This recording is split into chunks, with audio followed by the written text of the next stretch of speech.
फिर से हम हाजिर हैं आपके सामने एक और नई वीडियो को लेकर। उससे पहले यदि आपको हमारी वीडियो अच्छी लगती है तो आप हमें आशीर्वाद और प्यार के रूप में छोटा सा लाइक और सब्सक्राइब बटन को दबा दीजिए, ताकि आपको इससे भी इंटरेस्टिंग, क्रिएटिव और एजुकेशनल वीडियो आगे मिलते रहेगा।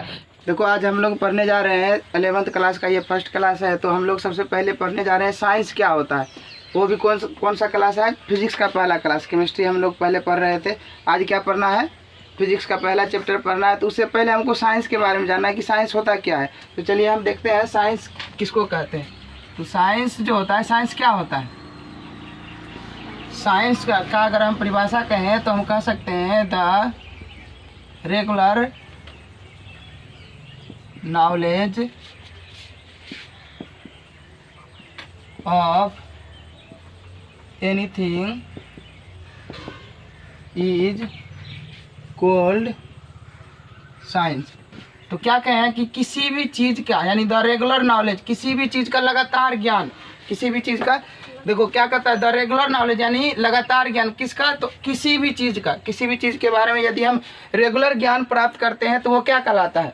साइंस कहलाता है। साइंस किसको कहते हैं? तो किसी भी चीज़ के बारे में यदि हम लगातार ज्ञान प्राप्त करते जा रहे हैं तो वो क्या कहलाता है? साइंस। तो चलो हम साइंस का एक्सप्लेनेशन करते हैं। साइंस क्या है? साइंस की उत्पत्ति कहाँ से हुआ? तो साइंस की जो उत्पत्ति हुई कहाँ से? साइंटिया शब्द से। साइंटिया शब्द क्या है? तो ये एक ग्रीक वर्ड, क्या है ये? ग्रीक वर्ड है, जिसका अर्थ क्या होता है? टू नो, यानी जानना। किसका अर्थ क्या होता है? यानी जानना, या हम कह सकते हैं टू अंडरस्टैंड, यानी समझना। ठीक है, क्या कह सकते हैं? यानी समझना, यानी किसी भी चीज़ के बारे में जानना, समझना, ये क्या कहलाता है?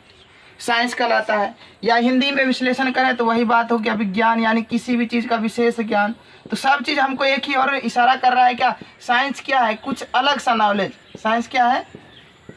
साइंस क्या है? तो साइंस जो है वो किसी की क्या है? कोई भी चीज़ का कोई अलग सा ज्ञान जो होता है वो क्या होता है? साइंस होता है। तो कि मनुष्य किसी भी तथ्य को, देखो अब साइंस का हम दूसरा परिभाषा लिखने जा रहे हैं कि मनुष्य किसी भी तथ्य के, मनुष्य किसी भी तथ्य के बारे में, बोले मनुष्य किसी भी तथ्य के बारे में जानने हेतु, किसी भी तथ्य के बारे में जानने हेतु जो प्रयास किया, क्या किया? जो प्रयास किया और उसके फलस्वरूप, प्रयास किया उसके फलस्वरूप, जो उसे ज्ञान प्राप्त हुआ वो क्या कहलाता है? जो उसे ज्ञान प्राप्त हुआ उसी को हम क्या कहते हैं? विज्ञान कहते हैं। यानी विज्ञान क्या है? तो मनुष्य किसी भी तथ्य के बारे में जानने हेतु क्या किया? जो प्रयास किया, यानी कोई भी काम, कोई भी जो है चीज़ के बारे में जानने के लिए वो कोशिश किया, और कोशिश करने के फलस्वरूप उसको जो उससे ज्ञान प्राप्त हुआ उसी को हम क्या कहते हैं? विज्ञान कहते हैं। उसी को क्या कहते हैं? विज्ञान कहते हैं। अब देखो, आज जो हमारा समय चल रहा है वो कौन सा समय चल रहा है? आज हमारा समय विज्ञान का चल रहा है। यानी आज कहा जाए तो हमारा समय क्या है? विज्ञान का युग है। कौन सा युग है? विज्ञान। अभी जो हम चारों तरफ की वस्तुएं देख रहे हैं ये सब किसका देन है? विज्ञान का। या तुम ले लो, पंखा ले लो, टीवी ले लो, फ्रिज ले लो, या किसी भी तरह का चीज़, मोबाइल ले लो, ये सब किसका देन है? विज्ञान का। एक शब्द हम ये भी कह सकते हैं, विज्ञान हमारे लिए वरदान स्वरूप भी है। विज्ञान क्या है? हमारे लिए वरदान स्वरूप है। वरदान स्वरूप क्यों? क्योंकि विज्ञान जो है, विज्ञान की वजह से आज लोग जो है थोड़ा सा क्या हो रहा है? कंफर्टेबल महसूस कर रहा है, यानी सुविधा भोगी हो गया, विज्ञान के अधीन हो गया, यानी विज्ञान का कहा जाए तो वो गुलाम हो गया। यानी अब देखो, कोई भी व्यक्ति जो है अब बिना पंखा का नहीं रह सकता, रह सकता है? बिना मोबाइल का नहीं रह सकता है, बिना टीवी का नहीं रह सकता है। ये सब क्या है? ये सब उसके सुविधा के लिए लाया गया था, और आज उसी में वो सिमट कर रह गया है। यानी वो सुविधा भोगी हो गया। किसका? विज्ञान का। यदि आज ये सब चीज़ नहीं रहे तो मनुष्य क्या कहे? मनुष्य का समझो वो आधा जान खत्म हो गया, वो रह ही नहीं पाएगा, रह पाएगा, क्योंकि उसको आदत लग गया। किस चीज़ का? तो विज्ञान का, वस्तु का, जैसे टीवी हो गया, पंखा हो गया, मोबाइल हो गया।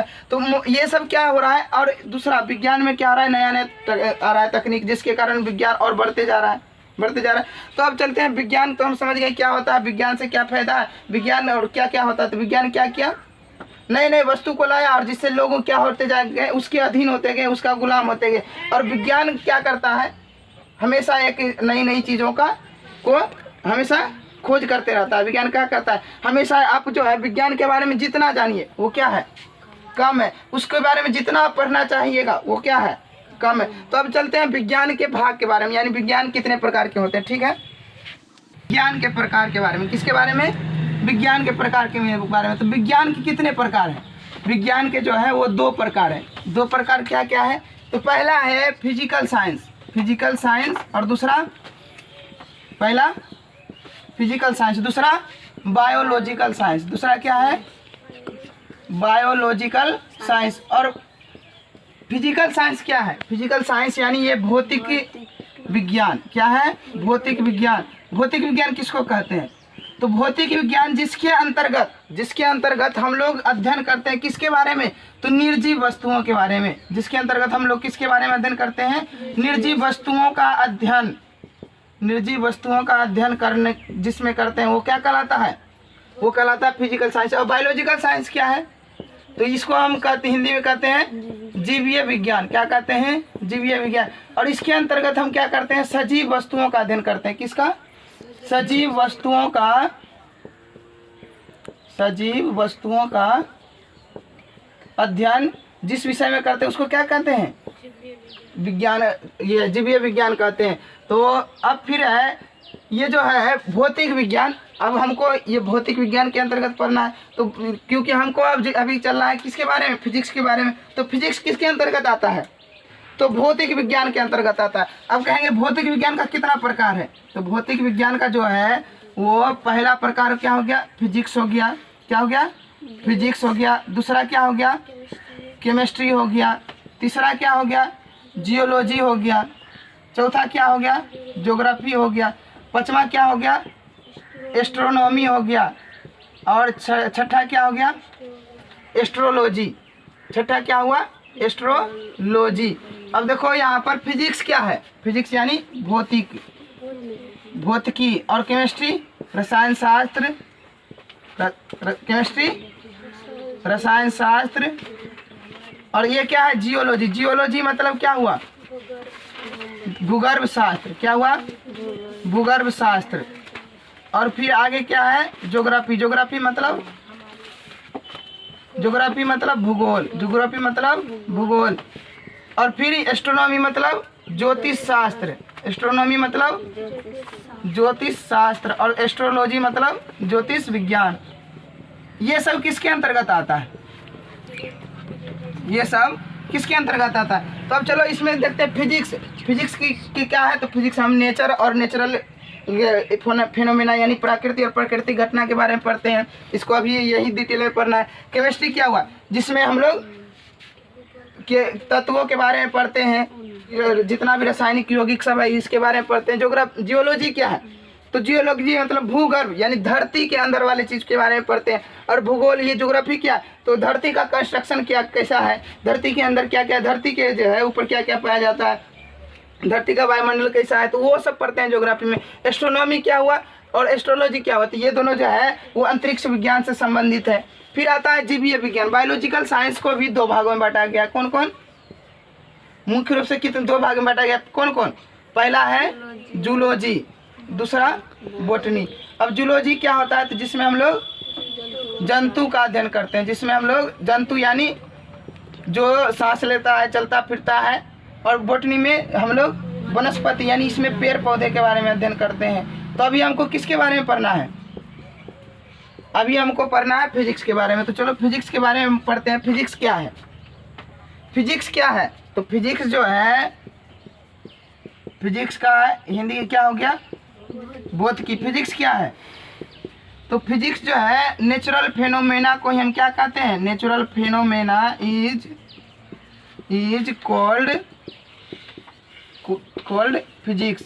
यानी ये जो प्राकृतिक घटनाएं हैं, प्राकृतिक घटनाएं, जैसे प्राकृतिक घटना को ही हम क्या कहते हैं, या प्राकृतिक घटना का अध्ययन कराने वाले सब्जेक्ट को क्या कहते हैं, नेचुरल फिनोमेना का मतलब प्राकृतिक घटना जिस विषय में हम पढ़ते हैं उसको क्या कहते हैं, फिजिक्स कहते हैं, भौतिकी कहते हैं। या हम दूसरा परिभाषा कर दें कि स्टडी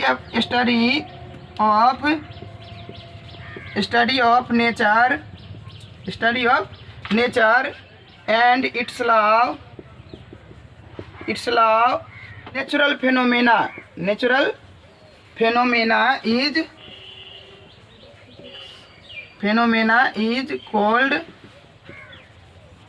कोल्ड फिजिक्स। तो इसका हिंदी में मतलब क्या हो गया? तो देखो स्टडी यानी अध्ययन करते हैं किसके बारे में? तो प्रकृति, नेचर मतलब प्रकृति। और फिर क्या कहता है? इट्स लॉ यानी प्रकृति के नियम। प्रकृति के नियम क्या है? तो दिन और रात होता है, मौसम में परिवर्तन होता है, ये सब क्या हो गया? प्रकृति के नियम हो गया। और फिर क्या कहता है? नेचुरल फेनोमेना यानी धरती पर ये जो है प्रकृति में घटने वाली घटनाओं के बारे में अध्ययन करते हैं, उसी को क्या कहते हैं? फिजिक्स कहते हैं। उसी को क्या कहते हैं? फिजिक्स कहते हैं। तो चलो मिटाते हैं, फिर आगे देखते हैं। अब देखते हैं क्या जाने हम अभी तक कि प्रकृति और प्राकृतिक घटनाओं के बारे में, प्रकृति और प्राकृतिक घटनाओं के बारे में विस्तृत जो ज्ञान प्राप्त करते हैं वो किसमें? घटनाओं के बारे में विस्तृत जानकारी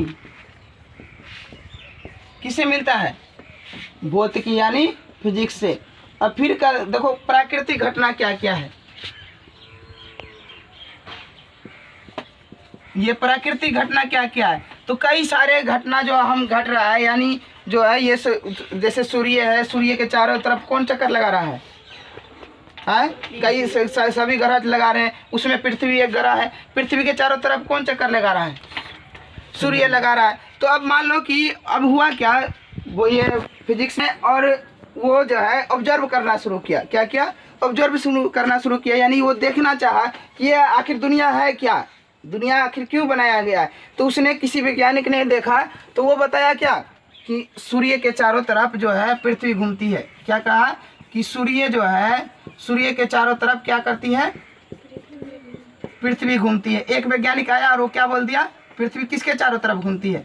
तो सूर्य के चारों तरफ वो चक्कर लगाती है। फिर एक और दूसरा वैज्ञानिक आया, फिर पहला वैज्ञानिक क्या बताया कि पृथ्वी जो है सूर्य के चारों तरफ घूमता है। दूसरा वैज्ञानिक आया और उसने भी अवलोकन किया, उसने क्या बताया कि नहीं, पृथ्वी के चारों ओर जो है चंद्रमा घूमता है, पृथ्वी के चारों ओर चंद्रमा घूमता है। तो दोनों का तो बात सही ही था, है सही में पृथ्वी जो है सूर्य के चारों तरफ घूमती है, चंद्रमा पृथ्वी के चारों तरफ घूमता है। तो कहने का मतलब सभी ने कुछ अलग अलग एक्सपीरियंस किया और सबने अलग अलग चीज़ बताया। क्या किया? सभी ने अलग अलग एक्सपीरियंस किया और सबने अलग अलग चीज़ें बताया। तो फिजिक्स क्या है? ये एक अनुभवों का, यानी ये अनुभव का हो गया, या अवलोकन का एक संसार है, जिसमें लोग आ रहे हैं, ऑब्जर्व कर रहे हैं और यहाँ लिखते जा रहे हैं, और हम लोग क्या कर रहे हैं? उस चीज़ को पढ़ते जा रहे हैं। नए नए वैज्ञानिक आते हैं, यही सब चीज़ को क्या करते हैं? ऑब्जर्व करते हैं, अवलोकन करते हैं, देखते हैं कि आखिर ये हो रहा है तो क्यों ऐसा हो रहा है, यदि हम इसको ऐसे ना करके उल्टा करें तो क्या होगा। तो ये सब चीज़ जो वो सोच आ रहा है उसके मन में, तो यही क्या है? उसका सोच यही क्या है? तो वो एक घटना को जो सोच कर जो नया नया घटना को दिया, तो वही क्या कराता है? फिजिक्स कहलाता है। और उसका वो नियम बन जाता है। क्या बन जाता है? उसका एक नियम बन जाता है। तो इसी तरह से कई सारे वैज्ञानिक आए और अपना अपना नियम दिया। ठीक है, जैसे हम मान लिए कि हमको जो है क्रिकेट के बारे में कुछ भी नहीं पता है, हम गए क्रिकेट देखने, हमको क्रिकेट के बारे में कुछ भी नहीं पता है, तो हम क्या कहेंगे क्रिकेट के बारे में? हम देखेंगे, हम कुछ देर तक उसको देखेंगे, क्रिकेट को देखने के बाद हम एक क्रिकेट के माध्यम से समझने का कोशिश कर रहे थे कि फिजिक्स है क्या। तो हम मानो कि हम ये जो है एक बहुत बड़ा क्रिकेट का ग्राउंड है, ठीक है, हम लोग गए हैं क्रिकेट देखने के लिए। कहाँ गए हैं? क्रिकेट देखने के लिए। और ये एक ग्राउंड है, किसका ग्राउंड है? तो क्रिकेट का। जब हम लोग क्रिकेट देखने गए तो वहाँ एक आदमी बैठा हुआ था, वो ऑब्जर्व कर रहा था कि इसमें जो है, इस फील्ड के अंदर टोटल जो है 15 आदमी है। क्या वो ऑब्जर्व किया पहले कि इस फील्ड के अंदर कितना आदमी है? 15 आदमी है। तो फिर दूसरा आदमी जो है ऑब्जर्व किया, क्या ऑब्जर्व किया? ये 15 आदमी में जो है 11 आदमी सेम ड्रेस पहना हुआ है। क्या 11 आदमी सेम ड्रेस पहना हुआ है, ठीक है। फिर तीसरा आदमी आया, वो क्या किया? तीसरा आदमी आया तो क्या किया? तीसरा आदमी ऑब्जर्व किया कि दो जो है खिलाड़ी वो बीच में है, फील्ड के बीचों बीच है, और वो एक रंग का कपड़ा पहना हुआ है, यानी दो अलग है, जो कि इनसे 11 से अलग है। दो क्या है? अलग है, और वो अलग ड्रेस पहना हुआ है। फिर एक दूसरा आया कि दो जो है, दो आदमी से हमेशा खड़ा रहता है एक जगह, क्या किया, दो आदमी जो है हमेशा खड़ा रहता है, कहाँ पर, एगो इस तरफ और एगो उस तरफ। तो वो क्या ऑब्जर्व किया कि दो आदमी जो है हमेशा खड़ा रहता है और उसका भी एक अलग ड्रेस है, क्या है, एक अलग ड्रेस है। तो ये क्या किया, सब आदमी का कहना तो सही था, सब आदमी का कहना सही था। तो ये फिजिक्स यही है, कोई आया तो बताया कि ये इसमें कोई जो है इतना आदमी है, ये मतलब इतना चीज है। कोई आया तो कहा कि इसमें जो है उतना आदमी उतना चीज में कुछ ये अलग है, कुछ ये अलग है, कुछ अलग है। तो इसका कहने का मतलब 15 आदमी में वो 11 खिलाड़ी एक टीम का हो गया जो फील्डिंग कर रहा था, और फिर दूसरा आया तो उसका कहने का मतलब हो गया कि 2 अलग खिलाड़ी था जो कि बैटिंग कर रहा था, और तीसरा जो है वो 2 अलग आदमी था, वो क्या कर रहा था, एम्पायरिंग कर रहा था। तो सब ने एक सही सही बात बताया। फिर कोई आएगा ऑब्जर्व करेगा कि इसमें जो है एगो आ रहा है आदमी और लगातार 6 बॉल फेंक रहा है। कोई आया 5वां आदमी तो वो ऑब्जर्व करेगा कि किसी ने 6-7 बॉल फेंक दिया, तो 6 बॉल वाला भी सही था, 7 बॉल वाला भी सही है, तो अब 7 बॉल क्यों फेंका, तो देखा कि एम्पायर ऐसे किया तो वो 7 बॉल फेंक दिया। फिर अगला आदमी आएगा तो इसी तरह ऑब्जर्वेशन होते जा रहा है, ऑब्जर्वेशन होते जा रहा है, अवलोकन होते जा रहा है, तो वो नया नया चीज आते जा रहा है। तो फिजिक्स भी यही है, साइंस भी यही है, नया नया आदमी आता है, अवलोकन करता है और उसको जो है चेंज करते जाता है। ठीक है, तो फिजिक्स क्या है, यही है। अब फिजिक्स के कुछ अनुभव को देखते हैं या फिजिक्स के कुछ नियम को देखते हैं। जैसे हम दे लेते हैं आकर्षण प्रतिकर्षण बल, वो किसका देन है, आकर्षण प्रतिकर्षण बल किसका देन है, फिजिक्स का। अब यदि अनुभव करो आकर्षण और प्रतिकर्षण क्या होता है, पहले बता आकर्षण बल क्या होता है, आकर्षण क्या होता है, आकर्षण यानी किसी भी चीज को अपनी तरफ खींचना, और प्रतिकर्षण उसको रिपेल करना, ढकेलना। तो आकर्षण के कारण क्या होता है, आकर्षण के कारण सभी वस्तु जो है, यानी कहा जाए गुरुत्व यानी पृथ्वी भी अपना जो है किसी वस्तु को नीचे खींचने के लिए एक आकर्षण बल लगाती है, वो आकर्षण बल क्या कहलाता है, गुरुत्वाकर्षण। तो वो क्या किया, किसी वस्तु को अपने अंदर खींचने के लिए वो क्या किया, आकर्षण बल लगाया। इसी आकर्षण बल से कई सारे ग्रह जो आपस में टिके हुए हैं। फिर अब मान लो कि इसी से दूसरा है प्रतिकर्षण। अब मान लो कि आकर्षण है, प्रतिकर्षण बल ना रहे तो क्या होगा। अब मान लो ये पूरा ग्रह जो है प्रतिकर्षण बल ना रहे तो सब ग्रह आपस में जो है खींचने लगेगा सब एक दूसरे को, और सब एक जगह सिमट कर रह जाएगा, यानी पूरा फुटबॉल की तरफ बन जाएगा कि नहीं। यदि प्रतिकर्षण बल ना रहे तो क्या होगा, जितना भी ग्रह है सभी क्या होगा, आपस में आकर्षण के कारण आके सट जाएगा। और कई सारे जैसे अणु है, अणु के बीच जो है क्या होगा, परमाणु सब आके सटने लगेगा। कई सारे ऐसी घटना होने लगेगी। तो यहाँ हम एक और इससे आ गया, इससे एक और परिभाषा आ गया कि आकर्षण प्रतिकर्षण, एक और परिभाषा आ गया किसका, आकर्षण प्रतिकर्षण। कुछ जो है आकर्षण प्रतिकर्षण पर आधारित अगला परिभाषा क्या होगा कि आकर्षण प्रतिकर्षण, आकर्षण प्रतिकर्षण बलों, उनके प्रकृति और उनके प्रभाव,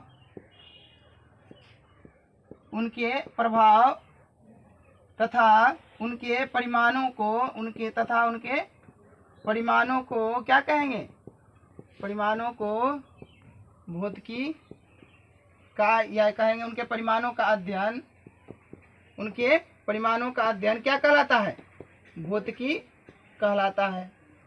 क्या कहलाता है, भौतिकी यानी फिजिक्स कहलाता है। तो देखो आकर्षण प्रतिकर्षण बल समझ गए, उससे क्या हो सकता है। फिर उनके प्रकृति और उनके प्रभाव, यानी आकर्षण प्रतिकर्षण की प्रकृति क्या है, उनके प्रभाव क्या, उनके परिमाण का अध्ययन जिस विषय में करते हैं उसको क्या कहते हैं, भौतिकी कहते हैं। क्या कहते हैं, उसको भौतिकी कहते हैं। तो अब अगला जो है भौतिकी घटना पर आधारित कुछ अनुभव है, कुछ जो वैज्ञानिक जो अनुभव किया भौतिकी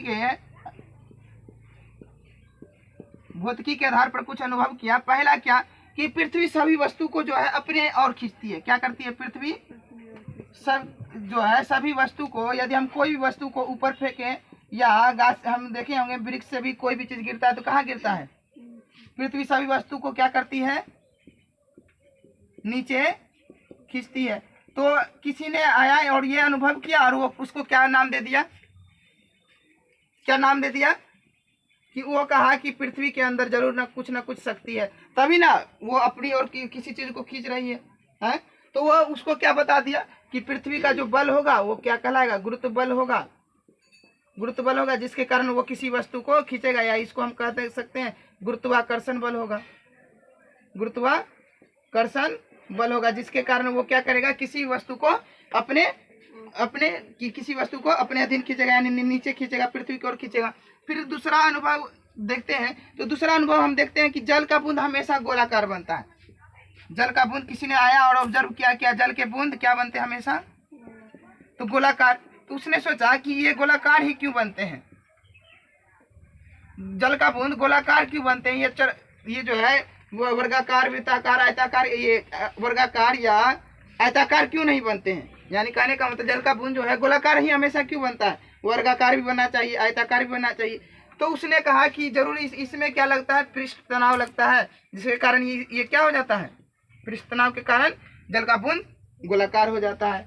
फिर इसी तरह का कई सारे अनुभव आया। तीसरा अनुभव जो हम देखते हैं वो क्या है, तीसरा अनुभव क्या है कि एक आदमी आया और वो क्या किया, भाप के उसमें ऊर्जा से, यानी भाप से क्या किया, भाप के उसमें ऊर्जा से एक इंजन चला दिया, और वो क्या कहलाया, भाप के उसमें ऊर्जा से जो इंजन चला वो क्या कहलाया, तो भाप इंजन क्या कहलाया, भाप इंजन। तो इसी तरह से कई सारे वैज्ञानिक आए, अनुभव किया और नया नया चीज को इन्वेंट करते गया। क्या किया, कई सारे वैज्ञानिक आया और इसी तरह कई सारी चीजों को ऑब्जर्व किया, कई तरह सारी चीजों को देखा, अनुभव किया और उससे एक नया ज्ञान दिया या नई चीज का आविष्कार की खोज किया। ठीक है, तो अब इसको मिटाते हैं, तब आगे चलेंगे। तो अब हम लोग ने अनुभव को देखा था, किसके अनुभव को देखा था, फिजिक्स के, जो अनुभव करके नई चीज को। अब देखते हैं फिजिक्स और तकनीक में क्या संबंध है, फिजिक्स और हमारा जो ये टेक्नोलॉजी है इसमें क्या संबंध है। तो देखो, बदलते समय के साथ साथ टेक्नोलॉजी बढ़ रहा है और जो नए चीज का इन्वेंट होते जा रहा है। जैसे हम देखें, पहला एक्सरे क्या है, एक्सरे क्या है, तो ये भी एक फिजिक्स का या साइंस का ही देन है। इससे हम क्या कर सकते हैं, अब देखो बॉडी के अंदर वाली चीज को भी देख सकते हैं, तो ये क्या एक नई चीज का इन्वेंट हुआ कि नहीं।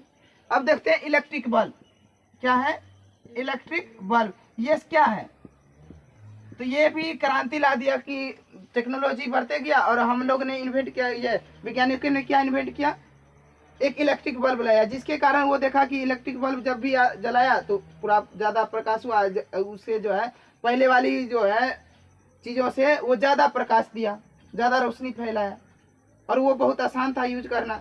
फिर आगे जैसे बढ़ते गए, फिर क्या आया, तो कृत्रिम उपग्रह सब आया। तीसरा चीज़ क्या आया, कृत्रिम उपग्रह। वैज्ञानिक ने जो है टेक्नोलॉजी इतना विकसित किया कि अब जो है वो उपग्रह को भेजता है कि देखने के लिए कि हमारी पृथ्वी की वायुमंडल कैसा है, हमारा पृथ्वी पर क्या है, या दूसरे ग्रह पर भी भेजता है। फिर चौथा है ये सबसे इम्पोर्टेंट चीज़ मोबाइल, ये भी हमारा टेक्नोलॉजी का ही देन है। नई टेक्नोलॉजी आती जा रही है और उतना ही ज़्यादा टेक्नोलॉजी मोबाइल के अंदर भी हुआ। पहले मोबाइल जो कीपैड वाला चल रहा था, फिर क्या हुआ, धीरे धीरे विस्तृत होते 2G 3G, इसी तरह से आज 4G यूज कर रहे हैं। आने वाला समय में और ज़्यादा टेक्नोलॉजी बढ़ेगा। तो ये सब किसका देन है, ये सब कहीं ना कहीं साइंस का देन है, कहीं ना कहीं फिजिक्स का देन है कि नहीं। बढ़ते जा रहा है, समय के साथ साथ बदलती जा रही है वस्तुएं। तो अब ये सब था। अब फिर आता है ये है अगला जो है वो फिजिक्स और मैथमेटिक्स, यानी मैथमेटिक्स का क्या संबंध है फिजिक्स से, किसका, मैथमेटिक्स का। तो अब जो है मैथमेटिक्स क्या है, तो मैथमेटिक्स के बिना जो है फिजिक्स अधूरा है, मैथमेटिक्स के बिना फिजिक्स अधूरा है। यानी आप अगर फिजिक्स पढ़ रहे हैं तो ये उसमें क्या करना पड़ेगा, आपको मैथ का सहारा लेना पड़ेगा। यदि आप मैथ नहीं पढ़ेंगे, तो मैथ नहीं जानते हैं, तो फिजिक्स आपका जो है पूरा नहीं हो पाएगा। तो फिजिक्स में मैथमेटिक्स जो है बहुत बड़ा योगदान निभाता है। जैसे कि फिजिक्स के मैथ के कई सारे चैप्टर हो गया, पहले जो हो गया, पहला कि वेक्टर हो गया, दूसरा क्या हो गया, तो ये इंटीग्रेशन हो गया, डिफरेंशिएशन हो गया। ये सब चीज़ आपको हमेशा आते रहेगा और ये सब चीज़ भी हम आगे पढ़ेंगे। ठीक है, तो अब हम अगला देखते हैं माप। माप क्या है, मेजरमेंट क्या है। माप का इंग्लिश क्या हुआ, मेजरमेंट। तो देखो माप जो है, माप और अवलोकन, माप और अवलोकन जो है वो फिजिक्स का रीड है। क्या है, रीड किसको कहते हैं, तो जो हमारी जिसकी वजह से हम खड़ा होते हैं, यानी पीठ की हड्डी को। तो माप और अवलोकन जो है भौतिकी का रीड है, जिसकी सहारा से ही फिजिक्स खड़ा है। ठीक है ना। यदि माप ना रहे और दूसरा अवलोकन ना रहे तो फिजिक्स जो है वो कुछ भी नहीं है। तो अब देखो माप क्या होता है, तो कई सारे चीज़ आया। अब हमारे वैज्ञानिक के मन में आने लगा कि ये जो दुनिया में कई सारे चीज़ है उसकी कुछ ना कुछ तो लंबाई होगी, कुछ यानी मतलब कि विज्ञानी के सामने से आ गया है कि ये सब जो दुनिया की कई सारी वस्तुएं हैं इसकी कुछ ना कुछ तो लंबाई होगी, यानी ये जो है ये तो कोई वस्तु बड़ा है कोई वस्तु छोटा है, तो हम कैसे जाने कि कौन वस्तु किससे बड़ा है कौन वस्तु किससे छोटा है। तो उसके लिए वो क्या किया मतलब वस्तु की लंबाई, क्या किया, वस्तु की लंबाई और उसका वजन, ये सब को मापने के लिए, तीसरा समय, ये सब चीज़ों को यानी किसी भी चीज़ का समय का ज्ञान, ये सब प्राप्त करने के लिए वो क्या किया, एक चीज़ का इन्वेंट करना चाहता था कि ये सब चीज़ किससे की मदद से हम ज्ञात कर पाएंगे। तो वो क्या किया, माप पर डिपेंड हो गया, यानी माप को लाया जिसके कारण वो वस्तु की लंबाई भी माप सकता था और किसी वस्तु का वजन भी बता सकता था और तीसरा समय भी बता सकता था। तो ये सबसे पहले तो माप आया, माप से भी पहले, माप के बाद जो है अब ये आ गया संकट कि हमको माप किसको सकते हैं, माप जो कर सकते हैं वो किसको कर सकते हैं। तो उन्होंने बताया कि हम माप उसी को सकते हैं जो कि भौतिक राशि होगी, जो क्या होगी, भौतिक राशि। अब हमारे सामने क्वेश्चन उठता है कि भौतिक राशि क्या है, जिसको हम माप सकते हैं वो भौतिक राशि है क्या। तो चलिए हम भौतिक राशि के बारे में चलते हैं। तो भौतिक राशि क्या होता है, भौतिक राशि क्या होता है, भौतिक राशि वैसी वस्तुएं हैं जिनका हम लोग क्या कर सकते हैं, मापन कर सकते हैं, जिनका हम लोग मापन कर सकते हैं। जैसे हो गया ये ब्लैक बोर्ड, इसकी लंबाई कुछ ना कुछ तो होगी, या ये ब्लैक बोर्ड का जो है कुछ ना कुछ तो भार होगा, हाँ, तो कुछ ना कुछ भार होगा। तो इसी से हमारा इन्वेंट क्या हो गया, भौतिक राशि। अब हम वो उसके सामने आया कि हम किन चीज़ों को नहीं माप सकते हैं। तो हाँ, यदि हम दुखी हो तो क्या हम उसको बता सकते हैं कि इतना किलो तुम दुखी हो, इतना लीटर तुम दुखी हो, तो नहीं बता सकते। लेकिन हम जो है लंबाई को माप सकते हैं। तो हमने बता दिया कि आप इसको यदि नापिएगा तो कितना होगा, 5 मीटर, ठीक है, क्या हुआ, 5 मीटर। फिर उसने अगर वजन किया तो बताया कि ये जो है 5 kg का है, या मान लीजिए 6 kg का है, ठीक है। तो अब उसके सामने आ गया कि भौतिक राशि जिसको हम माप सकते हैं, ठीक है। और ये जो है 5 मीटर यदि लिखा हो तो हम क्या समझ लेंगे, ये वस्तु की लंबाई है। 6 kg लिखा होगा तो क्या समझ लेंगे, ये द्रव्यमान है। तो अब क्या इस दोनों में अंतर क्या है, लंबाई में और द्रव्यमान में अंतर क्या है। तो उन्होंने सोचा कि इन दोनों के अंतर के लिए हम एक और चीज का आविष्कार, ये खोज किया क्या कि इन दोनों में जो है मीटर और केजी क्या हो गया, यूनिट हो गया, और 5 6 क्या हो गया, संख्या हो गया। तो अब मान लो तुम्हारे सामने 5 रहे या 6 रहे, तो क्या पता चलेगा कि हमको कौन सा ये लंबाई बता रहा है, कौन सा भार बता रहा है। यानी हम खाली 5 6 लिखेंगे तो इससे कुछ स्पष्ट नहीं हो रहा है, तो उसमें हम क्या लगाते हैं, मीटर लगाते हैं और केजी लगाते हैं। जैसे मीटर लगता है तो हम तुरंत समझ आते हैं ये जरूर लंबाई बता रहा है। जैसे केजी लगा रहता है जैसे उसको हम क्या समझ लेते हैं, ये भार बता रहा है। और यदि मिनट सेकेंड कुछ भी लगा रहता है तो हम क्या समझ लेते हैं, सेकेंड समझ लेते हैं। तो हम एक तरह से कह सकते हैं भौतिक राशि को जो है व्यक्त कैसे किया जाता है। तो भौतिक राशि को व्यक्त करने के लिए, यानी भौतिक राशि फिजिकल क्वांटिटी को व्यक्त करने के लिए हमको 2 चीजों की आवश्यकता होती है। पहला क्या, तो पहला जो हो गया वो संख्यात्मक मान, यानी नोमरिकल वैल्यू, क्या हो गया, नोमरिकल वैल्यू। और दूसरा क्या हो गया, तो ये केजी, ये मीटर, ये मिनट, ये क्या हो गया, यूनिट। यानी यदि जब तक हमारे पास नोमरिकल वैल्यू नहीं होगा और यूनिट नहीं होगा तब तक हम भौतिक राशि को नहीं बता सकते। तो नोमरिकल वैल्यू और यूनिट रहेगा तभी। नोमरिकल वैल्यू का मतलब संख्यात्मक मान, इसको शॉर्ट में एन लिख देते हैं और इसको यू लिख देते हैं। तब अब हमारे सामने प्रश्न उठता है कि ये यूनिट क्या है। क्या क्वेश्चन उठता है कि ये यूनिट क्या है जिसको हम भौतिक राशि को मापते हैं। तो उसके सामने एक और सवाल क्या आ गया कि यूनिट क्या होता है। तो चलो यूनिट क्या होगा बताओ, यूनिट क्या होगा। तो मापन का एक ऐसा मानक आधार, मापन का एक ऐसा मानक आधार जिसकी सहायता से किसी भी भौतिक राशि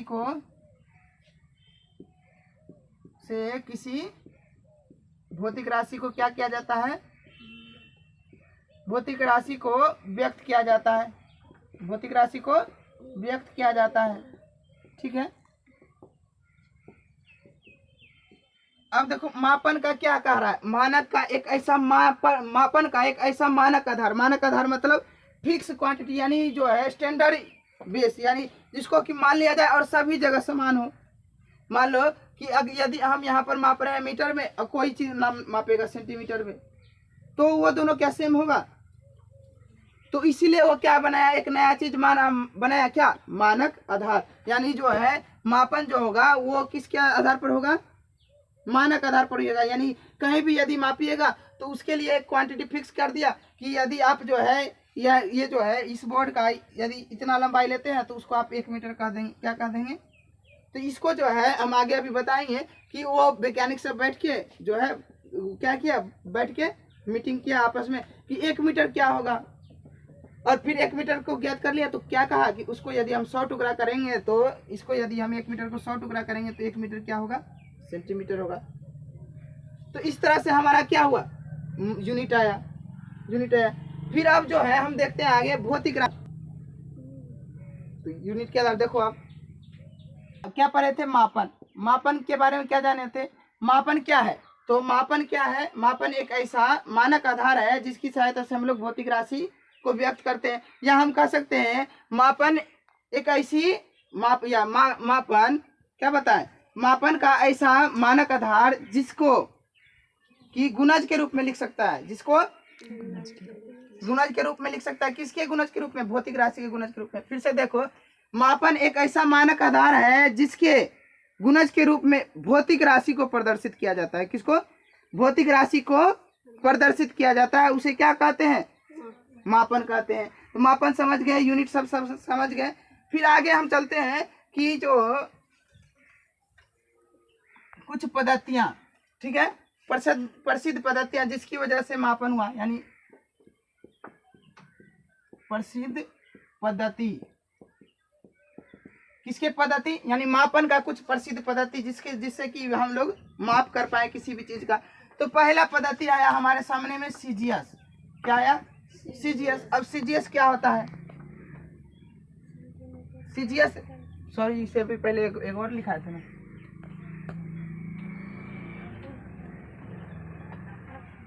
अब देखो पहला क्या आया, तो पहला आया एफपीएस। क्या आया, एफपीएस। तो एफपीएस क्या होता है, तो एफपीएस का मतलब हुआ, एफ का मतलब फुट और पी का मतलब पाउंड और फिर एस का मतलब सेकेंड, एस का मतलब सेकेंड। तो यानी अब जो है फुट से हम किसको मापने लगे, फुट से जो है किसी वस्तु की लंबाई को, और पाउंड से द्रव्यमान को, और सेकेंड से समय को, सेकेंड से समय को। तो ये क्या हो गया, ये सबसे पहले हमारे पास यूनिट है किस किस चीज का, तो लंबाई का और द्रव्यमान का और समय का। और इस पद्धति को जो है ब्रिटिश पद्धति कहते हैं। क्या कहते हैं, इस पद्धति को ब्रिटिश पद्धति, क्योंकि इसका जो शुभारंभ हुआ था कौन किया था, ब्रिटिश लोग किए थे, यानी अंग्रेज लोग किए थे।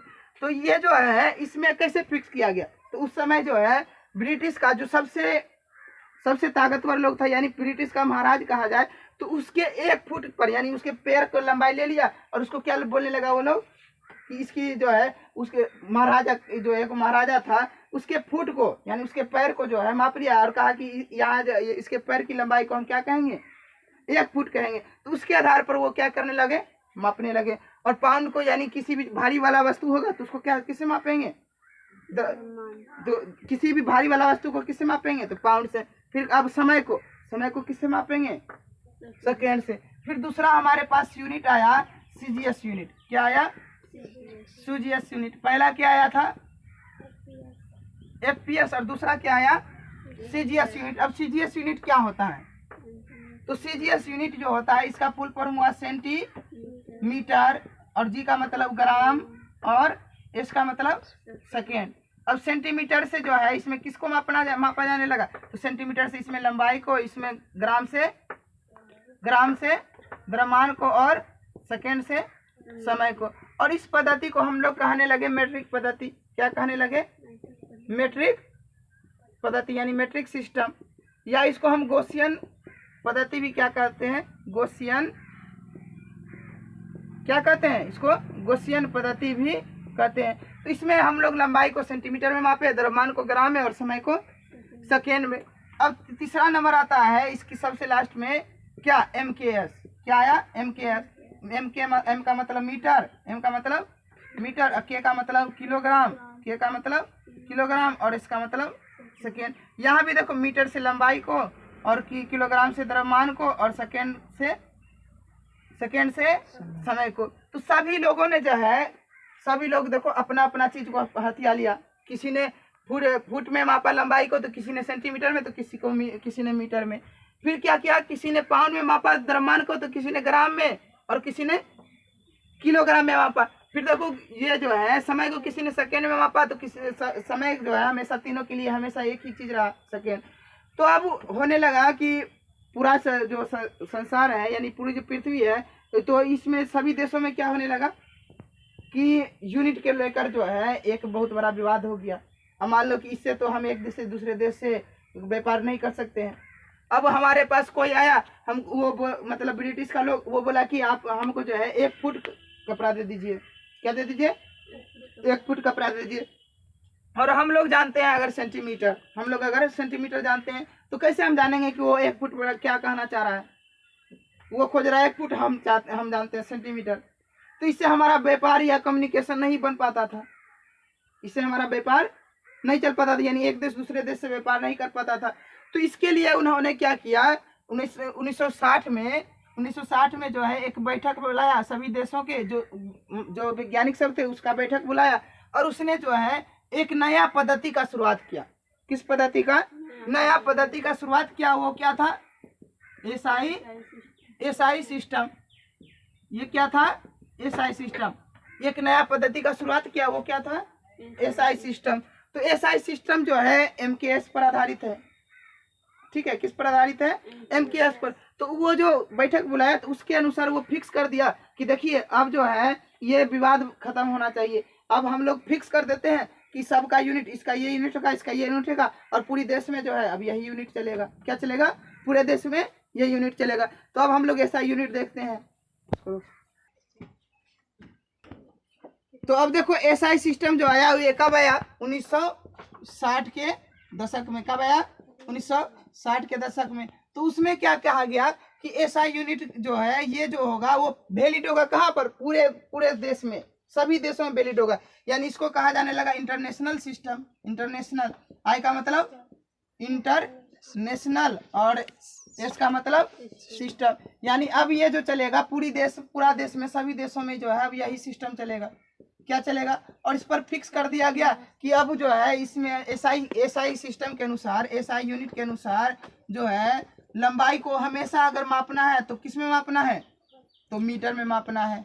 फिर यदि हमको कोई द्रव्यमान वाला भारी वाला वस्तु होगा, वजन वाला वस्तु होगा, तो उसको किस में मापेंगे, केजी में मापेंगे। यदि हमारे पास समय होगा तो उसको किस में मापेंगे, सेकेंड में मापेंगे।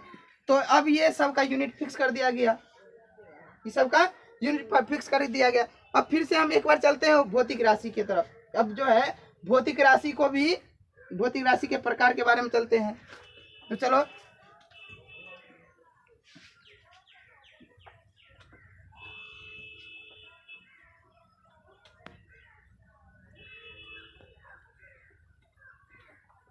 अब जो है हम लोग चलेंगे किसके बारे में, भौतिक राशि जो कि जान गए थे। अब भौतिक राशि के प्रकार के बारे में जानेंगे। किसके बारे में, भौतिक राशि के प्रकार के बारे में। तो भौतिक राशि को जो है 2 भागों में बांटा गया। कितने भागों में, 2 भागों में। और पहला भाग जो है वो कहलाया फंडामेंटल फिजिकल क्वांटिटी। पहला क्या कहलाया, फंडामेंटल फिजिकल क्वांटिटी। पी का मतलब फिजिकल, क्यू का मतलब क्वांटिटी, यानी भौतिक राशि। और दूसरा कहलाया डेराइव्ड फिजिकल क्वांटिटी। दूसरा क्या कहलाया, डेराइव्ड फिजिकल क्वांटिटी। तो फंडामेंटल फिजिकल क्वांटिटी को मूल राशि कहा जाने लगा, मूल भौतिक राशि। और डिराइव्ड फिजिकल क्वांटिटी को हम लोग कहेंगे व्युत्पन्न भौतिक राशि। क्या कहेंगे, व्युत्पन्न भौतिक राशि। तो अब देखो इस पर जो है फंडामेंटल यूनिट में इसमें फिक्स कर दिया गया कि जो है 7 को जो राशि होगा वो क्या होगा, वो क्या होगा, तो फंडामेंटल फिजिकल क्वांटिटी होगा। यानी अभी तक जो है हमको कितना फंडामेंटल फिजिकल क्वांटिटी है, पूरा 7 गो। अब वो 7 गो जो है फंडामेंटल फिजिकल क्वांटिटी कौन कौन है, तो देखते हैं नीचे में। तो पहला आता है उसमें लंबाई, पहला क्या आता है, लंबाई। दूसरा क्या आता है, द्रव्यमान, दूसरा द्रव्यमान। तीसरा समय, चौथा विद्युत धारा, और पांचवा ताप, छठा हो गया ज्योति तीव्रता, और सातवां आपके सामने है पदार्थ का परिमाण। ये सातों जो है, ये सातों क्या है, ये सातों मूलभूत भौतिक राशि है। यानी ये कहा जाए फंडामेंटल फिजिकल क्वांटिटी। अब जो है इसका जो है यूनिट क्या होगा, तो इसका यूनिट भी जो है फिक्स कर दिया गया। अगर लंबाई रहे तो उसको किससे मापना है, मीटर से मापना है। किससे, मीटर से मापना है। यदि द्रव्यमान वाला कोई वस्तु है तो उसको किलोग्राम से मापना है। और समय रहे, समय वाला चीज को, तो उसको किससे मापना है, सेकेंड से। अब विद्युत धारा रहे तो उसको एम्पियर से। और फिर अगला क्या है, ताप रहेगा तो उसको किससे मापना है, केल्विन से। और ज्योति तीव्रता को कैंडेला से, ज्योति तीव्रता को कैंडेला से। पदार्थ का परिमाण को मोल से, पदार्थ के परिमाण को मोल से। अब ऐसा यूनिट का इसका जो है सिंबल बता दिया गया कि हमेशा तो हम लॉन्ग में नहीं लिख सकते, हमेशा मीटर कितना लिखेंगे। तो क्या कहा, मीटर को यदि शॉर्ट में लिखना होगा तो एम लिख देंगे, किलोग्राम को लिखना होगा शॉर्ट में तो केजी, सेकेंड को तो एसईसी लिख देंगे, एम्पियर को लिखना होगा तो ए लिख देंगे, केल्विन को तो के, और कैंडेला को सीडी, और मोल को MOL शॉर्ट में लिख देंगे। तो ये सब हो गया इसका संकेत। और ये सातों जो क्या आ गया, ये सातों फंडामेंटल फिजिकल क्वांटिटी। यानी अब जितनी भी भौतिक राशि होगी, इसके अलावा जितनी भौतिक राशि होगी वो सब किससे बना होगा, यही फंडामेंटल फिजिकल क्वांटिटी से होगा। यही सातों राशि से, और दुनिया का जितना भी राशि बना होगा यही सातों राशि से बना होगा। ठीक है, तो अब जानते हैं डिराइव्ड फिजिकल क्वांटिटी क्या है। जैसे देखो, यदि हम बात करें क्षेत्रफल का, क्या बात करें, तो क्षेत्रफल क्या है, क्षेत्रफल का परिभाषा, ये फॉर्मूला होता है लंबाई गुना चौड़ाई, लंबाई गुना चौड़ाई। तो क्षेत्रफल का फॉर्मूला आ गया लंबाई। तो लंबाई भी देखो, ये जो लंबाई, तो लंबाई है भी क्या, चौड़ाई भी तो लंबाई का प्रकार है। तो इसको भी हम क्या कह दिए, लंबाई कह दिए। तो अब लंबाई को हम मापते किस में है, मीटर में। और दूसरा भी लंबाई है तो इसको भी मीटर में। तो इसका जो यूनिट हो गया, क्या हो गया, मीटर स्क्वायर। और ये देखो, ये क्षेत्रफल किसके सहारा से बना है, इसका कोई अपना यूनिट है नहीं है। ये किसके सहारा से बना है, ये मूल भौतिक राशि लंबाई से मिलकर बना है। किससे मिलकर बना है, लंबाई से मिलकर बना है। अब बात करें हम वेग का, किसका, वेग का। तो वेग क्या होता है, वेग जो है विस्थापन के दर को हम क्या कहते हैं, वेग कहते हैं। विस्थापन के दर को, यानी वेग का फॉर्मूला क्या होगा, विस्थापन बटे समय को हम क्या कहते हैं, वेग। तो विस्थापन अब क्या होता है, हमारे सामने ये क्वेश्चन होता है, विस्थापन क्या होता है। तो विस्थापन जो है किसी भी दो बिंदुओं की न्यूनतम दूरी को हम क्या कहते हैं, विस्थापन। तो देखो विस्थापन क्या बताया कि न्यूनतम दूरी आया, तो दूरी किस के मतलब लंबाई, और लंबाई को किस में मापते हैं, तो मीटर में। अब समय का मतलब, समय जहाँ आया तो समय भी क्या है, फंडामेंटल फिजिकल क्वांटिटी, और ये सेकेंड में मापा जाता है। तो इसका यूनिट हम किससे निकाले, फंडामेंटल फिजिकल क्वांटिटी से निकाले। यानी फंडामेंटल फिजिकल क्वांटिटी से ले हमको निकालना पड़ा किसका, वेग का। इसी तरह जो है वेग हो गया, त्वरण हो गया, बल हो गया, कार्य हो गया, ऊर्जा हो गया, ये सब किसके अंतर्गत आएगा, आयतन हो गया, दाब हो गया, ये सब किसके अंतर्गत आएगा, ड्राइव्ड फिजिकल क्वांटिटी का। और इसको, उसका यदि हमको ऐसा यूनिट निकालना होगा तो किसके पास जाना पड़ेगा हमको, तो हमको इसके जो है, इसके लिए हमको फंडामेंटल फिजिकल क्वांटिटी का सहारा लेना पड़ेगा। बिना फंडामेंटल फिजिकल क्वांटिटी का हम ड्राइव्ड फिजिकल क्वांटिटी को नहीं ज्ञात कर सकते। तो ये हो गया मूल राशि और व्युत्पन्न राशि। अब तीसरा एक और राशि है जो, जिसको हम क्या कहते हैं, सहायक भौतिक राशि कहते हैं। क्या कहते हैं, सहायक भौतिक राशि। अब देखो सहायक भौतिक राशि कौन कौन है, सहायक भौतिक राशि कौन कौन है। तो अब हम लोग पढ़ने जा रहे हैं सहायक भौतिक राशि। तो सहायक भौतिक राशि कौन कौन है देखते हैं। सहायक मतलब हो गया सहायक भौतिक राशि। इसको यदि हम इंग्लिश कहेंगे तो सप्लीमेंट्री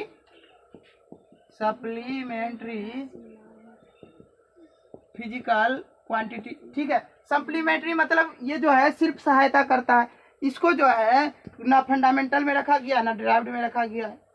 ये एक तरह से जो है इसको हम फंडामेंटल कह सकते हैं, लेकिन फंडामेंटल की श्रेणी में नहीं आता, क्योंकि वैज्ञानिक लोग क्या किया था, पहले ही हूँ बता दिया कि 7 को फंडामेंटल फिजिकल क्वांटिटी है, तो ये दोनों भी आया और ये दोनों किसी की सहायता से तो नहीं व्यक्त होने लगा, लेकिन इसको अब समस्या आ गया उसके सामने कि इसको अब कहे तो कहे क्या, ये तो है फंडामेंटल फिजिकल क्वांटिटी, लेकिन कहे तो कहे क्या, क्योंकि हम पहले सारा किताब में लिख चुके हैं 7 को ही फंडामेंटल फिजिकल क्वांटिटी होता है।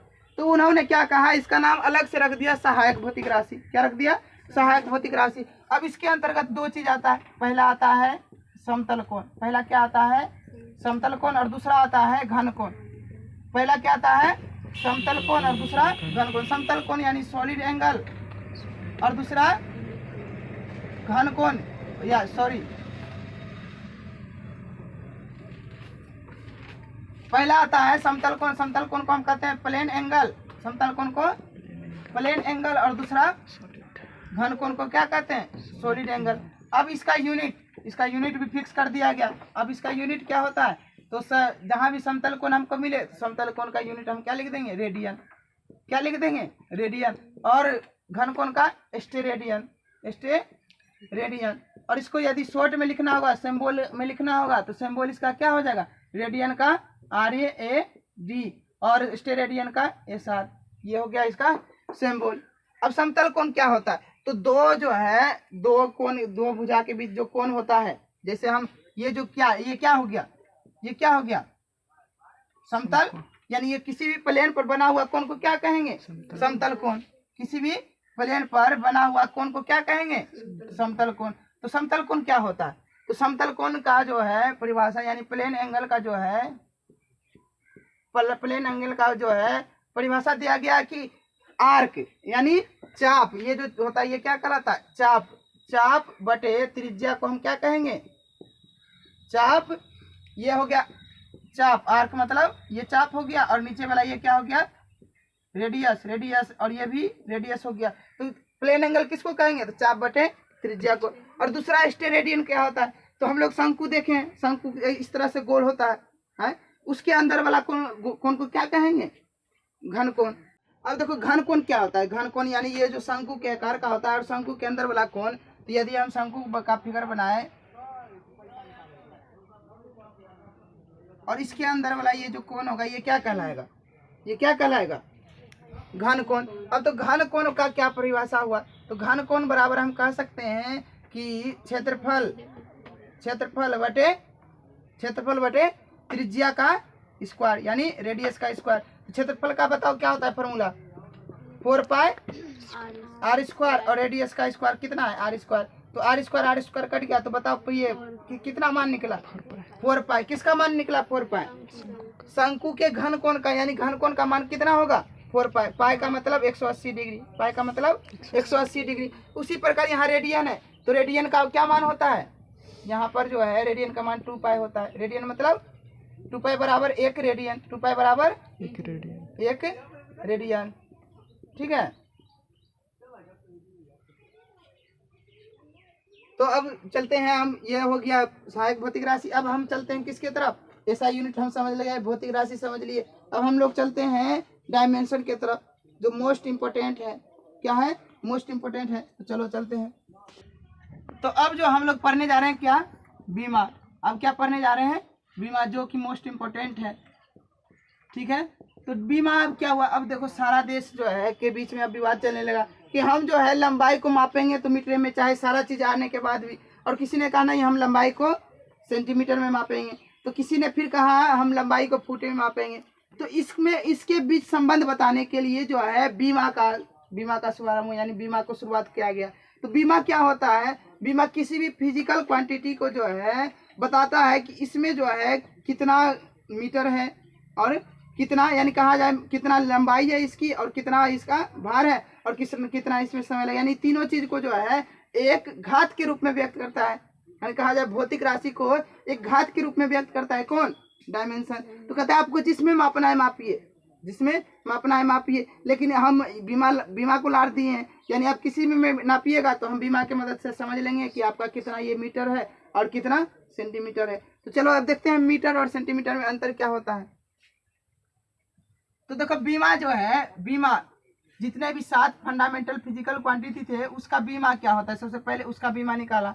अब जब हमको फंडामेंटल फिजिकल क्वांटिटी का बीमा पता हो जाएगा तो इसी से तो बना है डिराइव्ड फिजिकल क्वांटिटी, यानी व्युत्पन्न भौतिक राशि किससे बना है, यही फंडामेंटल फिजिकल क्वांटिटी से बना है। जब ये 7 फंडामेंटल फिजिकल क्वांटिटी का हमको डायमेंशन पता हो जाएगा तो उसको हम डिराइव्ड फिजिकल क्वांटिटी का भी हम डायमेंशन निकाल सकते हैं कि नहीं। यदि मान लो हमको लंबाई का यूनिट पता चल गया, तो लंबाई का जैसे हमको यूनिट पता चला तो लंबाई क्या था, फंडामेंटल फिजिकल क्वांटिटी था, यानी मूल भौतिक राशि था। तो लंबाई का जैसे पता चला तो हमने क्षेत्रफल का भी यूनिट निकाल दिया। किसका यूनिट निकाल दिया, क्षेत्रफल का, कि जो कि क्या है, डिराइव्ड फिजिकल क्वांटिटी है। तो हमको सिर्फ लंबाई का पता चलने से, यानी फंडामेंटल फिजिकल क्वांटिटी से पता चलने से हमने डिराइव्ड का भी यूनिट ज्ञात कर लिया, क्योंकि डिराइव्ड फिजिकल क्वांटिटी जो होता है, व्युत्पन्न भौतिक राशि जो होता है, वो किस पर डिपेंड होता है, मूल राशि पर डिपेंड होता है। उसी प्रकार वैज्ञानिक ने मूल राशि का जो है एक डायमेंशन बना दिया। क्या बना दिया, डायमेंशन। तो जब मूल राशि का डायमेंशन पता चल गया तो दूसरा जो है व्युत्पन्न भौतिक राशि, उसका तो डायमेंशन इसी पर ना ये निर्भर करता है, इसी पर निर्भर करता है। तो जब फंडामेंटल का ज्ञात हो गया तो उसका भी पता चल गया।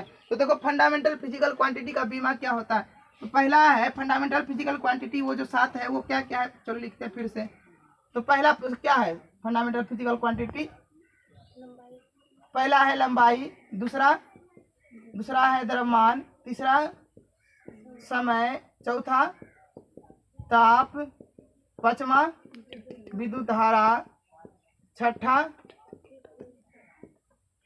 और सातवां तो ज्यादा इस्तेमाल में नहीं लाता है, तो उसके लिए उसका जो है बीमा उतना ज्यादा। ज्योति तीव्रता कभी कभी एक आध बार यूज होगा, वो भी तुम लोग के साथ नहीं। जब उसका ज्योति तीव्रता का मतलब क्या हुआ, प्रकाश की चमक को जिसे हम ज्ञात करते हैं, तो उसका तो इसमें कहीं भी यूज नहीं होगा। और पदार्थ का परिमाण उसको किसमें पढ़ना है, केमिस्ट्री में पढ़ना है। तो पदार्थ का परिमाण का भी वही होता है, मोल। और मोल का क्या होता है, मोल को भी MOL लिख देते हैं और उसको घेर देते हैं। तो सबसे पहले डायमेंशन बीमा जो हुआ, तो बीमा का सबसे पहले संकेत बताएगा। संकेत क्या है, यदि कोई भी चीज बड़ी कोष्ठ के अंदर लिखा हो तो वो क्या कहलाएगा, वो उस चीज का डायमेंशन कहलाएगा, या उस राशि का डायमेंशन कहलाएगा।